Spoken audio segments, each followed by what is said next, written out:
자, 여러분 안녕하십니까? 고갱이 국어 오대혁입니다. 고갱이 국어의 고갱이가 무슨 뜻인가요? 식물 같은 데서 줄기 같은 걸 얘기하는데요. 뼈대나 줄기, 그런 그 흐름 같은 것들을 잡아준다고 해서 고갱이 국어라고 꽤 오랫동안 그 제목으로 삼아놨어요. 자, 2023년도 공무원 시험을 대비하는, 그 중에서 국어시험 어떻게 대비할 것이냐, 우리가 봐야 되는데요. 국어 학습을 하려면 어떻게 해야 되느냐? 연료만 필요한 것이 아니라 나침반이 필요하다 했습니다. 나침반, 나침판 둘 다 쓸 수 있죠. 방향을 모르고 마구잡이로 공부를 하는 경우들이 있어요. 예전에 저한테 공부를 했던 한 친구가 있는데, 이 친구가 그 고시를 준비하다가 사법고시 같은 걸 준비했었나 봐요. 그러다가 한 2년 정도 해서 잘 안 됐어요. 잘 안 되고 나서 저를 만났어요. 만나고서 6개월 만에 7급 시험까지 쭉 붙었던 친구가 있는데, 그 친구가 처음에는 어느 유명한 그 분의 국어책을, 문제지라든가 정리되어 있는 책을 보고서 혼자서, 이게 고시 공부하다 보면 그렇거든요. 혼자서 공부하는 습관이 좀 들어있고, 자기 스스로 터득하지 않는다면 그건 내 것이 아니다라고 생각하는 그런 습관이 있다 보니까 문학 부분들을 하나하나 다 외우고 그랬나 봐요. 그래서 시험을 봤더니 바닥을 쳤죠. 그리고 나서 저를 만났어요. 만나서 6개월 안에 어떻게 공부를 해야 되지? 자기 어느 정도 공부를 했잖아요. 근데 방향을 모르고 막연한 공부를 하는 거죠. 그랬다가는 시간도 오래 걸리고 제대로 되지도 않아요. 똑똑하신 여러분들은 방향을 잘 아셔야 됩니다. 방향을 잘 알고 어떻게 시험 문제 나오니까 어떻게 풀면 되겠구나 하는 것들을 알아야, 나침반이 있어야 쓸데없는 시간 낭비하지 않고 좋은 결과를 만들어낼 수 있습니다. 나침반이 필요해요. 저는 오대혁 고갱이 국어는 그 나침반이 되어주겠죠. 공부할 범위를요 줄이고 깊이 파고들어라, 이런 얘기를 했는데요. 그러니까 시험 범위가 어떻게 나오는지 방향성을 알고 있다면은 공부할 부분만 정확히 짚어내면 되잖아요. 그리고 짚어내고 그 부분에서 깊이 들어가야 돼요. 여기 나오는 부분이니까 깊이 파고 들어가서 문제 풀고 연습하고 훈련을 많이 해둬야 실제 시험에서 문제가 안 생깁니다. 대충 피상적으로만 알아요. 대충 뭐가 나온대 하는 정도만 알아요. 그랬다가 문제가 생기죠. 그게 한 문제, 두 문제 실수를 하게 되면 20문제밖에 안 되는 그 문제에서 하나, 두 개 실수하게 되면 크게 치명타를 맞습니다. 그럼 합격하기가 어렵죠. 그래서 2년, 3년 걸려도 안 되는 친구들이 있어요. 방향 모르고 마구잡이로 막 공부해도 안 되겠고, 그다음 뭐 나온다 하는 정도를 알고는 있지만 깊이 파고들지 않고 대충 기출문제 정도 풀면 되지 않아? 결코 그렇지 않습니다. 뭐가 나올 수 있는지 깊이 파고 들어가야 돼. 방향을 잡고 깊이 파고 들어가야 됩니다. 이런 정리는 문제를 풀기 위해서이다. 결국 여러분들 뭐 해야 돼요? 문제 풀어야 되거든요. 그 문제를 풀려면은 이론 정리를 해야 된다. 이론 정리 다 끝나면 문제 풀 수 있다. 아닙니다. 이론을 다 정리할 수가 없어요. 다 정리한다고 욕심을 부리다가 시간만 많이 끕니다. 시험 날 만한 지점을 정확히 짚고 그 이론적인 것들을 점검하면서 문제를 푸는 데까지 그 자리에서 바로 해결할 수 있도록 훈련을 하셔야 여러분들이 좋은 결과가 있는 것입니다. 저는 그 문제의 어떤 방향성을 이렇게 잡고 있는데요. 출제 포인트를 정확히 짚어야 돼요. 그 다음에 정확한 이해와 암기를 해야 될 부분이 있고요. 그리고 재밌어야 되죠. 재미없으면 어떻게 공부해요? 그렇지 않아도 국어에 대해서 젬병인데 실제 시험 대비하기 위해서 연습하는데 재미가 없어. 하기 싫어져요. 오대혁 국어, 고갱이 국어는 그런 재미를 또 추구합니다. 좀 딱딱할 부분도 있겠지만 중요한 지점은 뭐다? 재밌어야 됩니다. 또. 그래서 암기하는 방법 같은 것들을 틈틈이 제가 알려드릴 거예요. 그러면 그것까지 쫙 암기를 하셔서 빨리 풀어낼 수 있는 길을 열어야 되겠죠. 심도 있는 테스트, 심화학습 이런 것들로 이어져서 여러분들이 합격할 수 있는 그 길로 나가야 되겠습니다. 자, 그러면 요즘의 시험 문제 스타일은 어떻게 되느냐? 그런 것들을 볼까요? 2022년도 국가직 기출을 보게 되면요, 쉽게 느껴지지만은 언제나 실수가 있을 수 있다, 이렇게 보면 돼요. 최근에 출제 경향에서 2022년도 국가직의 경우에는 국문법이 3문제. 이게 되게 적게 나온 거예요. 예전에는요, 국문법하고 어문규정 요것만 합쳐서 한 10문제는 내고 그랬어요. 국문법에 여러분들 국외음안이 비음안이 하는 우문의 변동의 문제라든가, 자, 이게 품사가 명사인지 동사인지 헷갈리는 것만 골라내는 거예요. 그런 것까지 다 포괄해서 꽤 많은 문제를 한 50% 분량을 차지하다가 22년도에는 국문법 3문제, 어문규정 3문제, 덜렁 6문제예요. 이 부분의 공부가 좀 덜 돼 있는 친구들이 많거든요. 대충 공부를 하고 해서 그래서 이 부분이 6문제밖에 안 됩니다. 비중이 많이 줄어든 거예요. 그러나 시험 문제는 나올 수 있는 지점들이 여러 있는데 매년 출제 스타일이라고 하는 게, 비중이라고 하는 게요, 동일하지 않아요. 어느 때는 국문법 문제를 많이 냈다가 어떤 경우에는 어문규정 문제 많이 내거나 비문학 문제를 많이 내거나 그러거든요. 근데 어쨌든 최근에 한 몇 년, 한 3년 정도 시간에는 비문학 문제를 많이 내고 있어요. 9문제라고 했잖아요. 그다음 문학 문제는 4문제 정도를 어느 정도 유지를 하고 있는데, 비문학, 그러니까 논리적인 글을 제시해 놓고 그 글의 주제가 뭐냐, 그럼 가나다라 순서를 한번 정해봐라. 문단의 순서를 정한다든가, 아니면은 글의 진술 방식에 대한 것을 묻는다든가 하는 내용 파악, 일치 문제, 독해와 관련된 문제들이 많이 나오고 있죠. 이 부분 약한 친구들은 국어가 어렵게 느껴질 수 있겠죠. 자, 난이도가 어때요? 상이 1문제, 중이 11문제, 하가 8문제니까요. 어려운 문제들이 많지는 않았어요. 22년도 그래서 국가직 문제는 우리 제자들 보게 되면, 합격한 친구들 보면 다 맞거나 하나 틀리거나 2개 정도, 많이 틀려야 2개 틀린 정도예요. 그래서 합격선에 가려면 어느 정도 해야 되느냐라고 따져봤을 때 비문학 문제는 명확히 알아야 되겠고요. 국문법이나 이런 부분에서도 하나 2개 틀리면 안 됩니다. 한자 문제도 나온단 말이에요. 자, 또 볼까요? 국가직 부분을 보게 되면 한자 부분이 지금 빠져 있는데, 국문법이 3문제, 어문규정이 2문제, 22년도 국가직 9급 보니까요. 그 다음에 속단, 관영어, 한자가 2문제, 비문학이 9문제 냈어요. 그 다음에 문학이 4문제가 나왔어요. 문제 나오는 것들을 한번 봐보세요. 어떤 것들이에요? 국문법에서 품사, 지시관형사 했는데, 이 사람, 저 사람 할 때 이, 저, 그 같은 것들이 지시관형사거든요. 그 품사의 역할과 기능에 대해서, 그 다음에 어휘론 문제가 많이 나와요. 우리 어휘력이 많이 떨어지는 친구들이 많으니까 그런 부분에 변별력을 만들기 위해서 어휘 관련된 문제들을 제시하는 경우들이 많아요. 근데 이 부분이 대단히 비중이 떨어진 겁니다. 그 다음에 한글맞춤법 문제가 하의 문제로서 사회시험의 표기 문제, 되게 쉬운 문제들 중심으로 해서 냈어요. 그나마 좀 어렵게 느껴지는 게 한자 부분에서 난도 상의 문제가 한자 문제 나왔고요.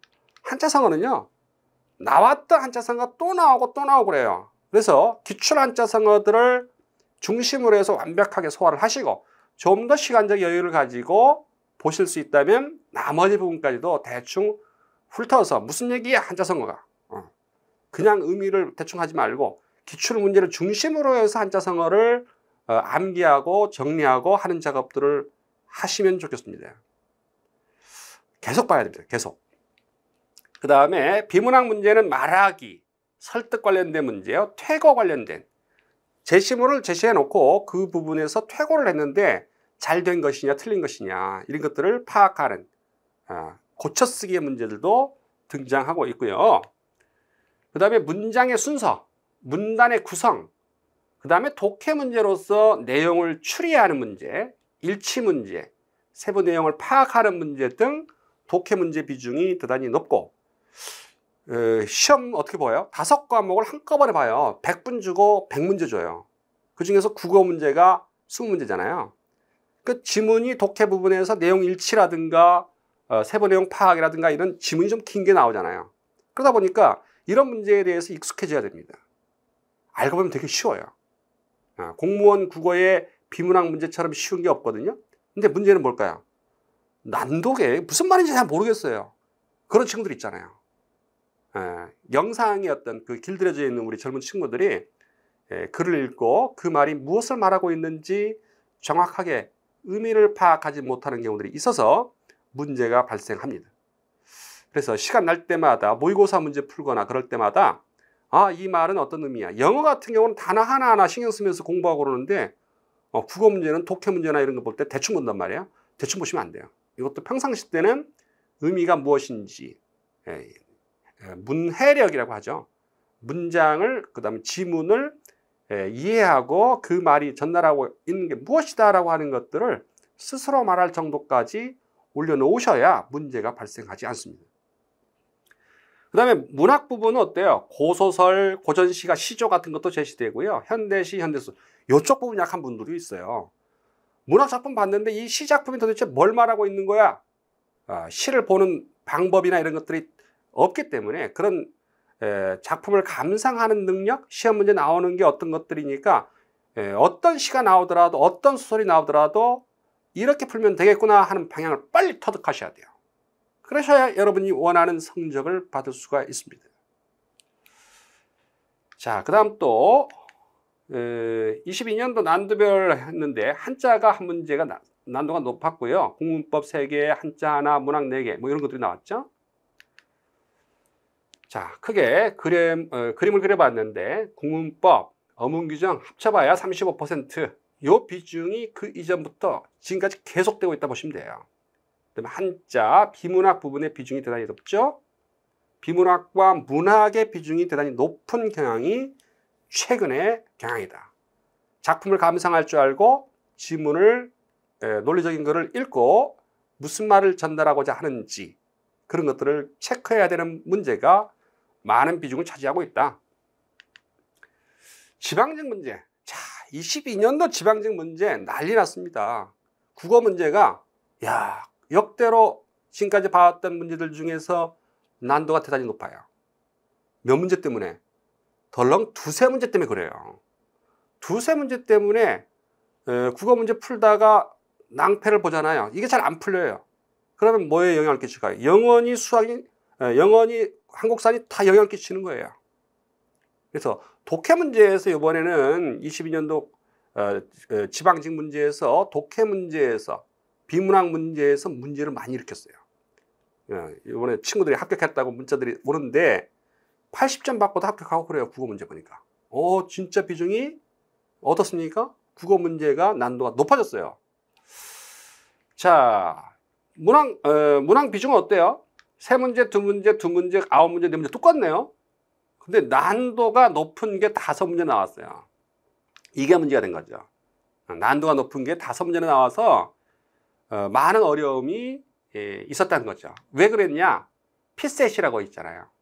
자, 뭐 7급 같은 경우에는 외무 영사직이라든가 이런 부분 있잖아요. 7급 부분 피셋 문제. 그다음에 5급 같은 경우도 피셋 문제 나오잖아요. 외무고시라는 거, 고시죠 일종의 5급 시험이니까요. 거기에 피셋 문제들이 나오는데 그 문제가 두세 문제 나왔어요. 그런 문제가 독해력 문제에서 한 3문제 정도가 더해지면서 수험생들이 어려움을 호소하는 경우가 발생했습니다. 자, 22년도 지방직 영역별 출제 분포에서 국문법이 문항수를 보게 되면은 이게 3문제인데요. 3문제 정도가 나왔다고 했죠, 아까? 이게 위로 올라가야 되는데 잘못됐네요. 어문 규정이 이렇고요. 3문제 정도. 순서가 뒤바뀌어 있습니다. 이 국문법이 이렇게 돼야 됩니다. 국문법이 이렇게 3문제. 예전에 1문제였다가 어문 규정 문제가 2문제. 그 다음에 속담 관용어 한자가 2문제 이렇게 됩니다.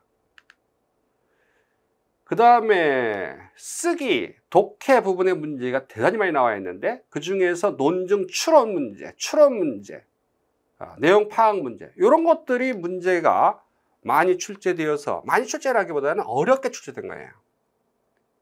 보통 보면 논증 부분에서 참 거짓 같은 것들을 따져 묻는 문제 같은 것들이 피셋 문제에 등장하는데 이번 22년도 지방직 문제에서 그런 문제가 더해졌어요. 그러다 보니까 문제가 어렵다고 느끼는 경우들이 발생한 거죠. 그래서 국문법 한 문제 21년도 문제를 지금 적어봤는데요. 그 이전에 비하면은 비문학이나 이런 것들이 그 이전에 비해서 어떻습니까? 문항 수는 비슷비슷한데 그전엔 좀 쉬웠어요. 쉬웠는데 22년도에 어려운 문제들이 많이 출제되었다. 이런 부분들을 어떻게 대비할 것이냐. 그런 것들을 우리가 고객인 국어에서 세부적으로 꼼꼼하게 들여다볼 수 있도록 만들어 드릴 것입니다. 여러분들 어때요? 국어 부분은 너무 넓어요. 영역 자체가. 해야 될 것들이 너무 많잖아요. 국문법도 해야죠. 어문 규정도 해야죠. 그렇다고 많이 나오는 것도 아니에요. 몇 문제 안 나와요. 그래서 나는 이거 버릴 거야. 한자 문제도 나오는데 한자성 다 버릴 거야. 그러니까 안 풀래. 맞는 거 몰라도 찍을래. 그런 생각으로 공부를 하시면은 좋은 결과 얻기 어렵습니다. 이 정도밖에 안 나오는데 뭐 이렇게 하다가 이번에 많이 걸려든 거예요. 지방직 문제 스타일에서. 하나 두 개라도 어려움이 있다라고 판단. 어려운 문제가 몇 개 끼어들었다 그러면요. 많은 친구들이 어려운 좋은 결과 얻지 못하는 경우들이 많아요. 그래서 어떤 경우라도 다 풀어낼 수 있는 경우, 그 경우의 수도를 높여야 되거든요. 22년도에 그 시험 대비해서 제가 필세 문제도 약간씩 섞었어요. 섞어서 문제를 내서 풀어보세요. 이것도 나올 수 있어요. 라고 얘기를 하면서 문제를 풀었는데 그걸 착실하게 풀었던 친구들은 스타일에서 선생님이 얘기했던 그런 스타일도 나오는구나. 나올 수 있다라고 하더니 나오는구나. 그렇게 판단하고 바로 체크하고 좋은 결과를 맺었습니다만은 그렇지 않고 그전에 안 나왔던 건데 그전에 안 나왔던 건데 나올 수 있는 지점 그런 부분까지 우리는 대비를 하셔야 된다는 거죠. 여러분 국어 문제가 만만한 듯 하다가 걸려들었습니다. 쉬울 때 시험 문제 풀었어야 되는데 공부를 했어야 되는데 참 사람 운명이라는 게 그렇습니다. 여러분이 원하는 대로 모든 문제가 나오면 좋겠지만 그렇지 않은 문제들이 여러 등장할 수 있다. 그런 걸 대비해서 꼼꼼하게 정리해야 될 부분들은 하자. 그러니까 국문법 문제가 몇 문제 안 나왔다고 내년에도 계속해서 안 나올까요? 그런 장담 아무도 못합니다. 그렇기 때문에 골고루 해둬야 된다는 게 문제가 되는 거죠. 그래서 출제 경향이라고 하는 것은 큰 흐름은 보여주는데 공무원 국어의 문제는 출제 경향이 어떻다? 중구난방이야. 최근에는 비문학 문제가 꽤 나왔는데 문법이라든가 어문 규정, 표준어 맞춤법 이런 문제는 별로 안 나왔는데 앞으로도 그렇게 안 나오리한 보장은 못해. 골고루 해두자. 골고루 해두고 문제 나올 만한 부분들 잘 찍어놓고 그 부분을 깊이 들어가서 공부를 해두자. 그러면 좋은 결과가 있다. 이렇게 생각하고 공부를 하셔야 돼요. 이론 강의하고 그 다음 또 문제풀이도 계속 해야 돼요. 모의고사는 왜 볼까요, 여러분들? 모의고사를 왜 보죠? 많은 친구들이 모의고사 강의를 들어야 되나 할 정도 친구들이 있는데 사람들이요, 심리라는 게 그래요. 어떤 심리가 있냐면 자기가 혼자서 공부를 하게 되면 자기가 잘 알고 해야 되겠다 싶은 분야만 그 부분만 이상하게 하게 돼요. 출제자의 마인드가 아니죠. 내가 요 부분 약해. 그러니까 요 부분 열심히 해야 돼. 그 약한 부분만 또 하고 있어요. 국어 공부뿐만 아니라 영어든 한국사든 골고루 하셔야 됩니다. 전공 공부도 당연히 골고루 해야 됩니다. 그래서 제가 권하는데요. 5과목을 골고루 열심히 해야 되겠다는 생각을 가지셔야 됩니다. 근데 출제 비중과 연결시켜 보면은 그 성적 나오는 것을 비교해 본다면 공부의 양이라고 하는 거는 사람마다 천차만별입니다. 어떤 친구는 영어를 너무 잘해요. 국어하고 한국사만 조금 더 하면 합격하기도 해요. 저는 영어가 부족해요. 그럼 영어 더 열심히 하셔야 돼요. 영어가 10이라고 그러면 그다음 국어는 한 그 중에서 2만이라도 공부하세요. 한국사도 2, 3 정도 공부하세요. 그래서 과목마다의 특성이 있기 때문에 그 과목의 특성에 맞춰서 사전에 준비하고 대비하고 훈련하셔야 됩니다. 자, 이런 그림을 제가 항상 그리고 그러는데요.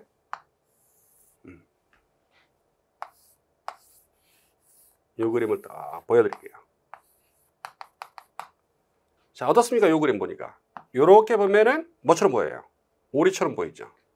이렇게 보면은 토끼처럼 보입니다. 동일한 것을 보는데도, 동일한 공부를 하는데도 어떻습니까? 우리 인생도 마찬가지예요. 똑같은 어떤 일을 하는데도 거기에서 의미를 찾아내는 친구들이 있고 어떤 친구들은 별로 의미도 없고 재미도 없고 그런 친구들이 있어요. 똑같은 걸 해도 그래요. 자, 재미가 있어야 되고, 여러분들이 지금까지 공부해왔던, 여러분 취직하시면은, 공무원 되시면은 다시 이런 식의 공부가 이루어질 수 있을까요? 없습니다. 특히나, 국어라고 하는 게 어떻습니까? 국어는 공부할 영역 자체가 여러분이 평생 사시면서 바탕이 되고 기본이 되는 거예요. 그걸 골고루 여러분들 접할 수 있는 기회는 이때밖에 없습니다. 아, 그래. 이때 공부를 잘해서 실제 공무원이 돼서도 띄어쓰기니 맞춤법이니 글 쓰는 것이니 뭐니 하는 아주 기초적인 것들은 명확히 짚고 가야겠다. 덕분에 좀 해두자. 지금부터 시작하시면 딱 1년 정도 하시면은 좋은 결과 있고 1년 정도 공부한 거 가지고 그 이전에 공부했던 그 모든 국어 관련된 부분들을 정리도 되고 앞으로 공무원 생활하고 평생 살아갈 때 글쓰기든 글을 볼 때 기초를 닦아놓는 그런 과정이다. 이렇게 의식하시고 공부를 하셔야 재미가 있는 거예요. 할 수 없이 한다. 이거 아니에요. 할 수 없이 한다가 아니라 야, 이거 해야 되는 거야, 원래. 그렇게 의식하셔야 돼요. 동일한 공부의 양이 있어요.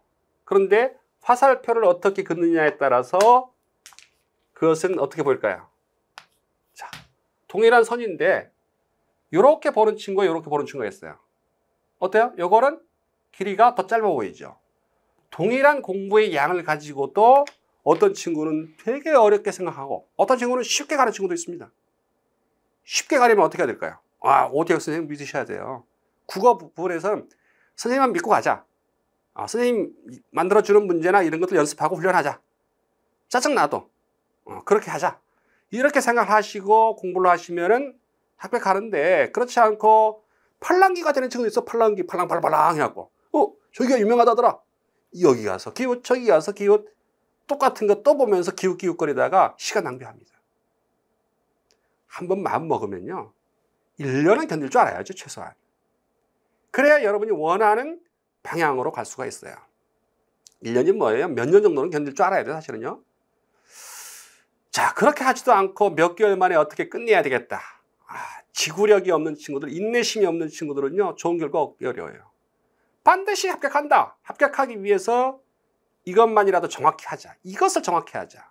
이런 생각을 가지시고 여러분이 갖고 있는 최대한의 능력을 끌어올리세요. 영혼까지 영끌이야말 나오는데 영혼까지 끌어올리세요. 이거밖에 없어 라는 느낌으로 반복하고 또 하고 또 하시고 그렇게 반복을 계속 하시다 보면 모르는 게 없고 시험제 나올 만한 것들 정확하게 캐치할 수 있습니다. 저는 딱 몇 개월 예상하냐면 최소한 한 4개월, 6개월 사이 4, 5개월 사이면 시험에 합격할 정도의 능력을 갖출 수가 있어요. 근데 그걸 안 한단 말이죠. 나중에 하지 뭐. 시험 코앞에 닥쳐야 그때 가서 하겠다라고 하면 늦어버려요. 그래서 분야별로 체크하세요. 뭐 만들어 놓고 어떻게 공부한다 하는 그 스터디와 관련된 공부 학습 다이어리 같은 것들 만들어 놓고 나는 이쪽 부분 공부했어. 많은 친구들이 또 어떻게 보냐. 책을 뒤로 막 넘겨요. 뒷장으로 넘기면서 이건 이렇게 많이 남았어? 이렇게 생각하시는데요. 책이 아무리 두꺼워도 앞에서부터 공부했던 것들 이 공부 한 것만 정확하면 돼. 뒷장 넘기지 마세요. 공부한 부분까지 해결됐으면 된 거야 라고 생각하셔서 우리가 공부해 나가는 그 과정을 잘 따라가세요. 그러면 좋은 결과 있겠어요? 없겠어요? 있을 수밖에 없습니다. 여러분들이 그렇게 해서 마음을 다잡고 시작을 해야지 쉽게 뭔가 해결하겠어? 쉽게 되겠지? 쉬운 것은 없습니다. 해야 될 양은 동일하되 어떻게 할 것이냐. 이 결국에 심리전이에요. 심리전. 심리적으로 승리를 거둔 자가 있고 심리적으로 어려움을 겪는 자들이 있죠. 뒤에 숙제만 남는 거예요. 과제만 남는 거예요. 과제가 필요 없어요. 지금 하고 있는 거 반복해서 듣고 쓰고 메모하고 정리하고 그렇게 해 나가시면 좋은 결과가 있어요. 근데 해야 됩니다. 자기 스스로가. 그리고 정말 중요한 건 뭐라는 거 잊지 마세요. 공부의 범위나 이런 것들을 다 간정해 놓고 그 범위 안에서 정확하게 깊이 들어가서 공부할 수 있도록 착실하게 해 나가시면 좋은 결과가 있을 것입니다. 약간 시간이 늦어졌을 뿐이에요, 여러분들. 결국에는 합격할 수 있어요. 끝까지 하는 친구들은요.